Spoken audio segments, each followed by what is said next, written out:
तो कब मिलेगा इंसाफ? हम बात यही कर रहे हैं और बात अलीगढ़ से जुड़ी हुई है। अलीगढ़ में हुई उस घटना से जिसको लेकर पूरा देश गुस्से में है। 2.5 साल की मासूम की निर्मम हत्या के बाद देश भर में प्रदर्शन हो रहा है। हम तस्वीर पहली जो आपको दिखा रहे हैं वो टप्पल की है, जहां इस निर्मम हत्याकांड के विरोध में लोग सड़क पर उतर आए और जमकर विरोध प्रदर्शन किया।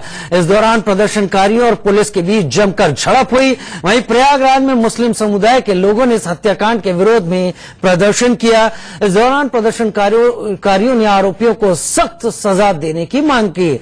इसके साथ ही लखनऊ उत्तर प्रदेश की राजधानी, वहां भी लोगों ने हत्याकांड के विरोध में कैंडल मार्च निकाला और आरोपियों को सख्त से सख्त सजा देने की मांग की। अलीगढ़ में हुई इस हृदय विदारक घटना से पूरा देश हिला हुआ है। बॉलीवुड की बात करें, क्रिकेट पर्सनालिटीज की बात करें या राजनीति के क्षेत्र की बात करें, समाज के किसी भी क्षेत्र की बात करें, सभी में गुस्सा है इस घटना को लेकर। अलीगढ़ हिंसा में 4 आरोपियों की गिरफ्तारी के बाद भी लोगों का गुस्सा कम होने का नाम नहीं ले रहा। इलाके में तनाव को देखते हुए भारी पुलिस बल तैनात कर दिया गया है। अलीगढ़ के टप्पल इलाके में तनाव को देखते हुए आरएएफ और पुलिस के जवानों ने फ्लैग मार्च निकाला। फ्लैग मार्च के दौरान सुरक्षा बलों ने हर गली कूचे का जायजा लिया। इस दौरान कई घरों और धार्मिक स्थानों पर ताले लगे हुए थे। बताया जा रहा है कि तनाव को देखते हुए लोग घरों में ताले जड़कर चले गए हैं। साथ ही कस्बे में धारा 144 के उल्लंघन के आरोप में कुछ युवकों को हिरासत में लिया गया। इलाके में तनाव को देखते हुए और सुरक्षा व्यवस्था बनाए रखने के लिए भारी पुलिस फोर्स तैनात कर दिया गया है। इसमें पीएसी, यूपी पुलिस के सिपाही और आरएएफ के सिपाही शामिल हैं। इस जो बच्ची के मर्डर के बाद पुलिस ने विवेचना करते 2 अभियुक्तों को पहले गिरफ्तार कर लिया था। 2 अभियुक्त जो इसमें शेष थे उनको आज गिरफ्तार किया गया और उन्हें जेल भेजा जा रहा है। इसके अलावा जो इसमें एविडेंस की कार्रवाई है जो पुलिस द्वारा की जाएगी और चार्जशीट लगाई जाएगी और जो इसमें फास्ट ट्रैक कोर्ट में इसको फॉरवर्ड किया जाएगा। इस मामले में पीड़ित के पिता ने आरोपियों को फांसी की सजा की मांग की है। डिमांड यही करता हूं मैं कि आगे से ऐसी घटना करने के लिए 100 बार सोचे। जो लोग इसमें हैं उनको सीधी फांसी की सजा हो, इससे पहले कोई सजा ही नहीं। अलीगढ़ के टप्पल में हुई बच्ची की हत्या के बाद राजनीति भी गर्मा गई है, लेकिन इलाके के विधायक का कहना है कि इस मामले में परिवार के कहने पर आरोपियों पर कार्रवाई की गई। लगातार जैसे ही 2 तारीख को ये मामला संज्ञान में आया, मैं लगातार परिवार के संपर्क में हूँ। शुरुआत में परिवार ने कहा कि जो भी इसमें अभियुक्त हैं तत्काल गिरफ्तार हों, तो हमने क्या नाम है प्रशासन ने पूरा उस पर सख्ती से काम किया और इसमें जो भी परिवार द्वारा बताए गए 4 लोग जैसी लिखते हैं, जो भी अब इन्वेस्टिगेशन चल रहा है, जो भी लोग उसमें दोषी होंगे निश्चित वो गिरफ्तार होंगे। अलीगढ़ में 2.5 साल की बच्ची की हत्या के बाद जिले में सुरक्षा व्यवस्था बढ़ा दी गई है। विधायकों का कहना है कि हम लगातार कोशिश कर रहे हैं और ये मांग कर रहे हैं कि ये मामले को जल्द से जल्द फास्ट ट्रैक में ले जाया जाए और जल्द से जल्द तमाम दोषियों को सख्त से सख्त कार्रवाई कराई जाए। कैमरामैन पंकज गुप्ता के साथ अजीत श्रीवास्तव, अलीगढ़, उत्तर प्रदेश। और उत्तर प्रदेश के अलीगढ़ में 2.5 साल की मासूम की निर्मम हत्या के बाद लोगों में आक्रोश है। टप्पल में कई जगहों पर पुलिस और प्रदर्शनकारियों के बीच झड़प भी हुई।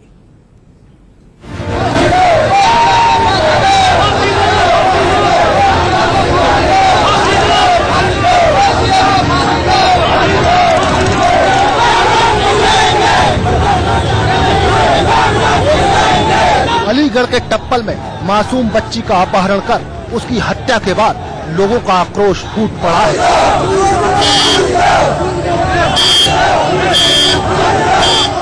लोग सड़कों पर उतरकर विरोध प्रदर्शन कर रहे हैं और बच्ची के लिए इंसाफ की मांग कर रहे हैं। आप लोग यहाँ पे खड़े हैं, पुलिस फोर्स तैनात मना किया था पुलिस की तरफ से, लेकिन उसके बावजूद आप लोग बाहर निकले। क्या मांगे आपकी? हमारी ये मांग है कि फांसी दी जाए हत्यारों को, फांसी दी जाए, फांसी दो, फांसी दी जाए,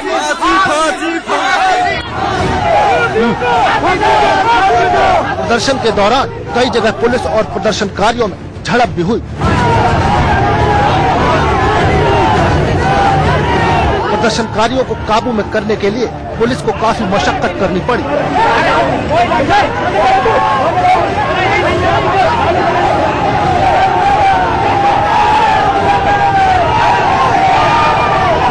पुलिस ने कई प्रदर्शनकारियों को हिरासत में ले लिया। इस मामले में 4 आरोपियों की गिरफ्तारी के बाद भी लोगों का गुस्सा शांत नहीं हो रहा है। 4 लोग थे, जिसमें जाहिद है, उसकी बीवी है, उसका भाई है और एक असलम है जो वही पड़ोस का रहने वाला है। ये 4 लोग शामिल थे और इनको भी गिरफ्तार करा जेल भेजा जा रहा है। अलीगढ़ के अलावा यूपी में अलग अलग जगहों पर भी घटना का विरोध प्रदर्शन हुआ। कहीं कैंडल मार्च निकाला गया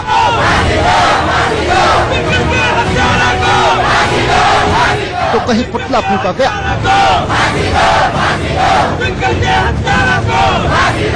2.5 साल की इस बच्ची को इंसाफ दिलाने के लिए पूरा देश उठ खड़ा हुआ है।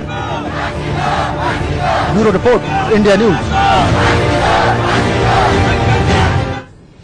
और इस घटना को लेकर साध्वी प्रज्ञा ने क्या कहा है, आइए सुन लेते हैं। अब मोमबत्ती वाले लोगों से मैं हाथ जोड़ करके कहना चाहती हूँ, जो मोमबत्ती लगा करके कभी शिव चौक पर खड़े होते, कभी महावीर चौक पर, कभी इंडिया गेट पर ही मसाल लेकर के खड़े होते, उससे कुछ होने वाला है। ऐसे अपराधियों का कोर्ट तुरंत इसका फैसला दे और इनको केवल और केवल फांसी की सजा, इसके अलावा कुछ नहीं है। नहीं तो इनके ऊपर पेट्रोल डाल करके जिंदा जलाए, तब इनको पता चलेगा। जैसे हेलमेट के लिए योगी जी ने उत्तर प्रदेश में लगाया है ना, हेलमेट नहीं लगाओगे तो 1000 जुर्माना होगा, दूसरा भी डरेगा। ऐसे जब इनके ऊपर कड़ी से कड़ी कार्रवाई होगी, तुरंत ये डरेंगे और उत्तर प्रदेश में शामिल होंगे। और अलीगढ़ की घटना को लेकर लोगों में तमाम आक्रोश है। देश की बात क्या करें, उत्तर प्रदेश पहले से ही उबल रहा है। वणित गुप्ता ज्यादा जानकारी के साथ हमारे साथ लाइव जुड़ रहे हैं इस वक्त।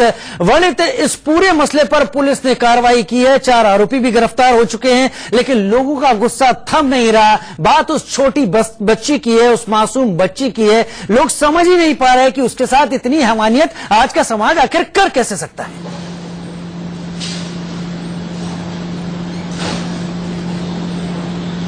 देखिए, निश्चित ही ये जिस तरीके की घटना सामने आई है, उसने कहीं ना कहीं इंसानियत की रूह जो है वो कहीं ना कहीं एकदम जला दी है और आदमी जो है इतना परेशान है।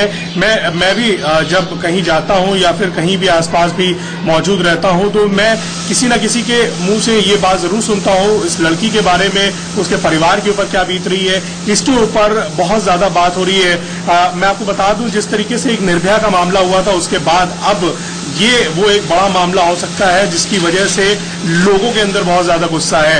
उत्तर प्रदेश में ही छोड़िए, पूरे देश में जो है लोग जो है सोशल मीडिया पे आ रहे हैं और लगातार जो है वो मांग कर रहे हैं कि ये जो अपराधी हैं इनके ऊपर कड़ी से कड़ी कार्रवाई की जाए। वहीं दूसरी ओर अगर उत्तर प्रदेश के प्रशासन की बात की जाए, पुलिस महकमे की बात की जाए, पुलिस महकमे के ऊपर जाहिर तौर पे बहुत ज्यादा दबाव है और वो अपनी तरफ से भी पूरी कोशिश कर रहे हैं। लेकिन ये भी सुनने में अब लगातार आ रहा है कि अब वहां पर जो हालात हैं उन्हें देखते हुए काफी पुलिस व्यवस्था, रैपिड एक्शन फोर्स, इनकी तैनाती की जा रही है। कहीं बहुत वो जो प्रदर्शन है वो कुछ गंभीरता के स्तर पर वहां पर दिखाई पड़ रहा है। क्या एंटीसिपेट कर रही है पुलिस और तमाम एजेंसियां अलीगढ़ में, और उससे निपटने के क्या उपाय हो रहे हैं?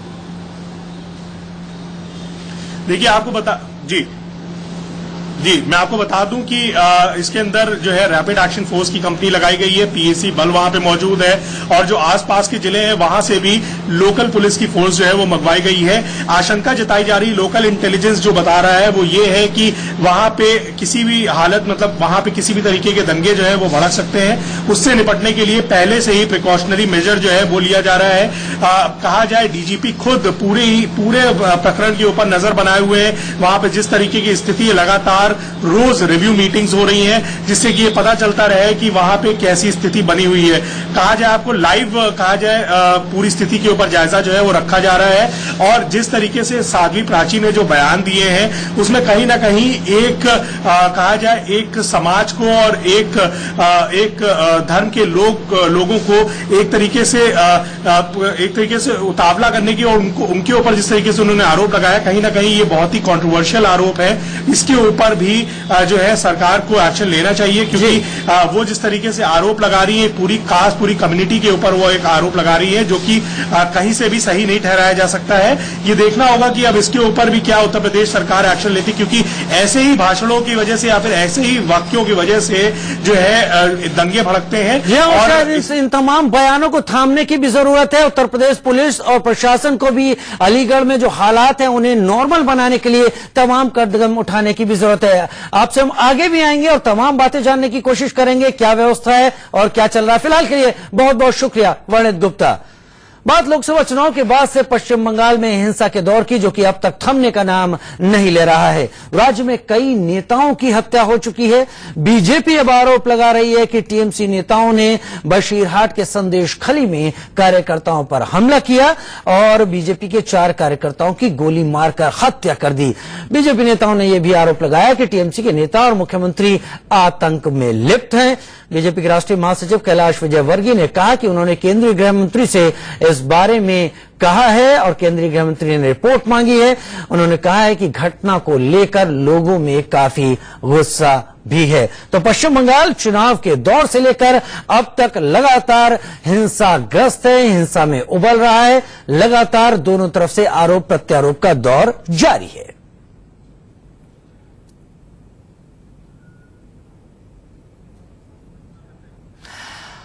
बीजेपी ने टीएमसी पर आरोप लगाए इस सारे हालात को लेते हुए, और बीजेपी का कहना है कि यहां पर उसके कार्यकर्ताओं पर हमला करने में टीएमसी के कार्यकर्ता शामिल हैं और कहीं बहुत इस सब को मुख्यमंत्री ममता बनर्जी की शय हासिल है। तापस सेनगुप्ता ज्यादा जानकारी के साथ हमारे साथ जुड़ रहे हैं। तापस, आपने पूरा चुनाव का दौर कवर किया, उसके बाद अब के हालात पर भी आपकी नजर है। सीधा सीधा इल्जाम मुख्यमंत्री ममता बनर्जी पर राज्य में हो रही हिंसा और इन हत्याओं को लेकर बीजेपी अब लगा रही है। जी देखिए, चुनाव के समय से लेकर आज तक चुनाव खत्म होने के बाद भी जिस तरह की हिंसा हो रही है यहाँ पे पश्चिम बंगाल में, इससे साफ जाहिर है कि जो सियासी खेल बीजेपी और तृणमूल के बीच चल रहा है, ये इसमें दोनों ही पक्ष के तरफ से कोई भी एक इंच जमीन एक दूसरे को छोड़ने को तैयार नहीं है। कल हमने देखा कि 3 लोगों की मौत हुई है, 2 बीजेपी एक तृणमूल कांग्रेस के सपोर्टर थे संदेश खाली में, जहां पर गोली मारा गया था उन्हें। और इस तरह की घटना पश्चिम बंगाल के हर जिले में कोई ना कोई घटना इस तरह हो रही है हर रोज, जहां कोई ना कोई इंसान अपना जान गंवा रहा है। और इस पर सियासी जो खेल दोनों तरफ से किया जा रहा है। हालांकि बीजेपी का यह कहना है कि तृणमूल कांग्रेस ये लॉ एंड ऑर्डर सिचुएशन को मेंटेन करने में सक्सेसफुल नहीं है। कल पश्चिम बंगाल के राज्यपाल केसरीनाथ त्रिपाठी वो दिल्ली में प्राइम मिनिस्टर मोदी के साथ दोपहर 12 बजे वो मुलाकात करेंगे। हालांकि एक शेड्यूल मीट था ये पहले से, लेकिन सूत्रों के हवाले से खबर की प्रधानमंत्री को वो जो प्रेजेंट सिनारियो यहाँ पर पश्चिम बंगाल में है, इसको इस सिचुएशन को लेकर वो प्रधानमंत्री को रूबरू करवाएंगे। और होम मिनिस्ट्री की तरफ से भी चिंता जाहिर की गई है कि जिस तरह के हालात पश्चिम बंगाल में इस समय है और बद से बदतर होता दिख रहा है वो ये हालात। लेकिन दूसरी ओर तृणमूल कांग्रेस की तरफ से साफ तौर पे कहा गया है कि जो लॉ एंड ऑर्डर सिचुएशन है वो स्टेट सब्जेक्ट है और केंद्र सरकार इस पे हस्तक्षेप करके जो डेमोक्रेटिक स्ट्रक्चर है उसको तोड़ने की कोशिश। तापस, ये बात सही है कि स्टेट सब्जेक्ट है, लेकिन स्टेट सब्जेक्ट की अगर दम भरा जाता है पश्चिम बंगाल सरकार की तरफ से तो वैसा कुछ दिखाई तो पड़ नहीं रहा। हत्याएं लगातार हो रही हैं, हत्या करने वाला भी कोई जरूर होगा। क्या पुलिस किसी को पकड़ रही है? हर मामले में एफआईआर दर्ज हो रही है? देखिए, कुछ मामलों में एफआईआर दर्ज हो रही है, कुछ लोगों को गिरफ्तार किया जा रहा है। लेकिन जो सवाल विरोधियों की तरफ से उठाया जा रहा है कि जिन लोगों को गिरफ्तार किया जा रहा है क्या वो किसी तरह डायरेक्टली या इनडायरेक्टली उस क्राइम में शामिल थे या फिर उन्हें किसी तरह सामने लाकर एक एफआईआर के तहत गिरफ्तारी दिखाया जा रहा है। हालांकि कल का जो इंसिडेंट रहा है जहां 3 लोगों की मौत हो चुकी है उस पर अभी भी पुलिस तफ्तीश कर रही है, लेकिन जो मेन कल्प्रिट्स है वो इस समय अभी तक फरार है। तो इसको ध्यान में रखते हुए सारे पॉलिटिकल पार्टीज इस सवाल उठा रही हैं कि राज्य सरकार जो कोशिश कर रहे हैं और जो इंश्योर करने की कोशिश कर रहे हैं कि जैसे सेफ्टी सिक्योरिटी सिटीजन को, वो कहीं दिखता नजर नहीं आ रहा है ऑन ग्राउंड। तो इसको लेकर सवाल उठाया जा रहा है। लेकिन कुल मिला के ये कहा जा सकता है कि इस समय जो हालात पश्चिम बंगाल में है, बीजेपी और तृणमूल कांग्रेस एक दूसरे के खिलाफ बयानबाजी पे उतर आए हैं और किसी भी हद तक वो जा सकते हैं। और यहाँ कहीं ना कहीं जो पार्टी वर्कर्स हैं उन्हें कामयाब भुगतना पड़ रहा है। मतलब अगर मैं ये कहूं कि कहीं बहुत थोड़े आग की या चिंगारी के ढेर पर पश्चिम बंगाल में ये जो तनातनी, रस्साकशी और जो तलखी चल रही है वो दिखाई पड़ रही है, तो कम नहीं होगा। बहुत शुक्रिया तापस सेनगुप्ता इस तमाम जानकारी के लिए। और अब बात करते हैं क्रिकेट वर्ल्ड कप की, जहां पर इंग्लैंड के केनिंगटन ओवल मैदान पर ऑस्ट्रेलिया के साथ भारत का शानदार खेल चल रहा है। शानदार इसलिए क्योंकि भारत टॉस जीतने के बाद बल्लेबाजी करते हुए बेहतरीन बल्लेबाजी कर रही है। भारत का यह दूसरा मैच है, जबकि मौजूदा चैंपियन टीम अपना तीसरा मैच खेल रही है। भारत ने अपने पहले मैच में दक्षिण अफ्रीका को हराया था। ऑस्ट्रेलिया टीम अब तक अफगानिस्तान और वेस्ट इंडीज को हरा चुकी है। इस मैच के लिए भारत ने कोई बदलाव नहीं किया है। दूसरी ओर ऑस्ट्रेलिया टीम भी बिना किसी बदलाव के उतरी है। विश्व कप में ऑस्ट्रेलिया के खिलाफ भारत का प्रदर्शन अच्छा नहीं रहा। दोनों टीमों के बीच अब तक कुल 11 मैच हुए, जिनमें से 8 में ऑस्ट्रेलिया और 3 में भारत जीता है। तो वर्ल्ड कप के जहां तक आंकड़े हैं उस लिहाज से भारत कमजोर है, लेकिन कहते हैं कि क्रिकेट हर मैच के हिसाब से आगे बढ़ता है और इस मैच में फिलहाल अब तक की जो स्थिति है वहां भारत अपना बेहतरीन खेल दिखा रहा है।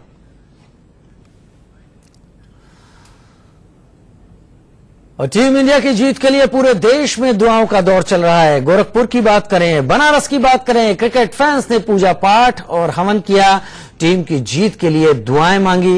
ये तस्वीरें आपके टीवी स्क्रीन पर आ रही हैं।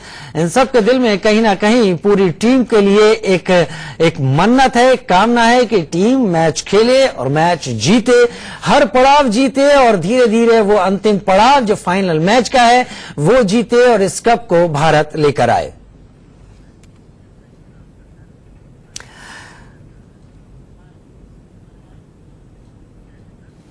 और हमारे साथ ही राहुल कादियान हमारे साथ लाइव जुड़ रहे हैं वर्ल्ड कप क्रिकेट में भारत ऑस्ट्रेलिया के मैच के ऊपर। राहुल, हम सभी इस मैच को देख रहे हैं और सभी पसंद भी कर रहे हैं जिस तरह से भारत यहां पर बल्लेबाजी कर रही है। आप लगातार तमाम क्रिकेट के शोज, क्रिकेट के आंकड़ों से जुड़े रहते हैं। मन नहीं कर रहा आपका कि आज आप वहां होते लंदन में? बिल्कुल राजीव, किसका मन नहीं करेगा कि वो लंदन जाकर मुकाबला देखे, वो भी इंडिया और ऑस्ट्रेलिया का मुकाबला, कड़ा कांटे का मुकाबला देखने को मिलता है। क्योंकि पिछले अगर 2-3 वर्ल्ड कप की बात करें 2011 में सब जानते हैं कि कितना कांटे का मुकाबला हुआ था भारत और ऑस्ट्रेलिया के बीच। क्वार्टर फाइनल में भारतीय टीम वो जीती थी। फिर सेमीफाइनल मुकाबला हम 2015 में ऑस्ट्रेलिया से हारे थे और अब एक बार फिर जब भारतीय टीम ऑस्ट्रेलिया टीम से खेल रही है तो जीत की उम्मीद होनी चाहिए। और विराट कोहली ने टॉस जीतकर बल्लेबाजी का फैसला किया है, उसे सही साबित किया है भारतीय बल्लेबाजों ने।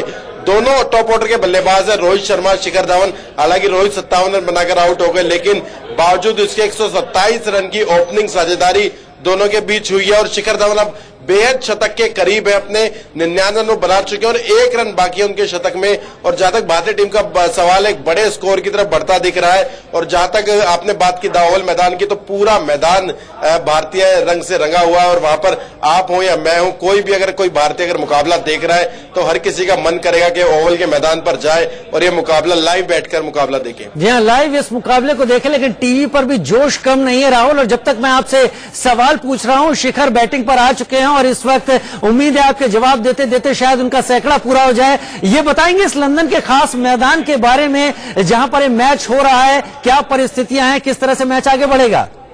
बिल्कुल राजीव, ओवल के मैदान पर जो मुकाबला हो रहा है काफी फ्लैट पिच दिख रही है। लग नहीं रहा था जिस तरह से धूप खिल रही थी कि गेंद ज्यादा सीम या स्विंग होगी, और ठीक वैसा ही हुआ। शुरुआती कुछ ओवर जरूर अच्छे डाले थे स्टार्क ने और पैट कमिंस ने, लेकिन उसके बाद भारतीय बल्लेबाजों ने शुरुआती 11 ओवर में सिर्फ 44 रन बनाए थे। लेकिन उसके बाद जब गियर चेंज किया तो अब शानदार बड़े स्कोर की तरफ भारतीय टीम बढ़ रही है। गेंद हालांकि थोड़ी टर्न जरूर हो रही है, ये देखना दिलचस्प है क्योंकि भारतीय अभी बॉलिंग आनी बाकी है। अभी जब भारतीय गेंदबाज आएंगे बॉलिंग करने के लिए, गेंदबाजी करने के लिए, तो चहल और कुलदीप यादव, और यहीं पर आपको बता दूं एक शानदार शतक यहाँ पर शिखर धवन ने लगा दिया है और बहुत बेहतरीन शतक यहाँ पर आईसीसी टूर्नामेंटों में लगातार शानदार प्रदर्शन करते आए शिखर धवन, और यहाँ पर शतक लगाकर उन्होंने एक बार फिर साबित किया है कि क्यों उन्हें बड़ा मैच का बड़ा खिलाड़ी कहा जाता है। और शिखर धवन की सेंचुरी के साथ भारतीय टीम कम से कम 300 साढ़े 300 के स्कोर बढ़ती हुई नजर आ रही है। और राहुल, एक बात और, यहाँ पर बड़े डरावने तरीके से भी ये शतक पूरा हुआ है। हालात उस वक्त कुछ ऐसे थे कि अपील हो सकती थी, लेकिन ये पूरा हुआ। तस्वीरें देख के उसके बारे में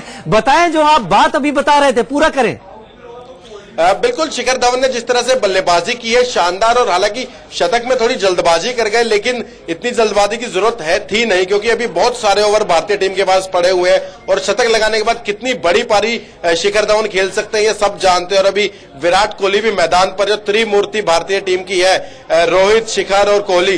रोहित अपना काम कर गए हैं, पिछले मैच में 122 नाबाद बनाए थे, इस मैच में 57 बनाए थे, और अब शिखर धवन शतक लगाकर जिस तरह बल्लेबाजी कर रहे हैं, अब देखना दिलचस्प रहेगा, क्योंकि सेंचुरी लगाने के बाद उनका स्ट्राइक रेट है 150 से ऊपर पहुंच जाता है। अगर उस तरह की बल्लेबाजी की तो अगर 350 रन भी बोर्ड पर लगे तो उन्हें आश्चर्य नहीं होना चाहिए भारतीय टीम को। और आपको बता दूं कि ऑस्ट्रेलिया टीम के खिलाफ उनका नाता भी काफी अच्छा है, क्योंकि जब टेस्ट मैच में शुरुआत की थी ऑस्ट्रेलिया के खिलाफ ही पहले मैच में 187 रन बनाए थे, और फास्टेस्ट 100 है वो किसी भी खिलाड़ी का डेब्यू मैच में अब तक शिखर धवन का।